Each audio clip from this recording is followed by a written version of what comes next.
ዲዲአር የሚካሄድባቸው ክልሎችም በተለይ ትግራይ ዋናው ክልል ስለሆነ ወደ ቀልባቸው ተመልሰው ይሄ ተስፋ የሚያደርግ ወጣት የሰላም አካል እንዲሆን የዲዲአር እድል እንዲያገኝ መደረግ አለበት እንጂ ታጣቂ ይዞ ፍላጎት አስፈጽማለሁ የሚል ነገር ተሞክሯልም ወደፊትም ሊሆን አይችልም።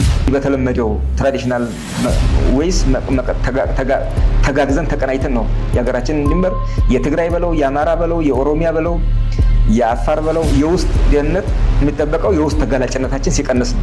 ተጋላጭነታችን እየጨመረ የመጣበት ሁኔታ ነው ያለው። ይሄ ለምንድን ነው የሆነው የሚለው ነገር ከዋናው ጦርነት ተምረናል። ያ በሰላም ስምምነት ተቋጭቷል። ሌሎች ነገሮች እኮ ቀላል ናቸው። ከዚህ በኋላ ትዕግስት ማጣት፣ አለመረጋጋት፣ ሌሎች ያው እንደምናውቀው ያለንበት ቀጠናም የሀገራችን ችግር እየተንከባለለ የመጣው ችግር ፈተና ሆኖ ነው እንጂ አሁን እኮ ቀጥሎ ያሉ ነገሮች እኮ ቀላልና ሊፈቱ የሚችሉ ናቸው።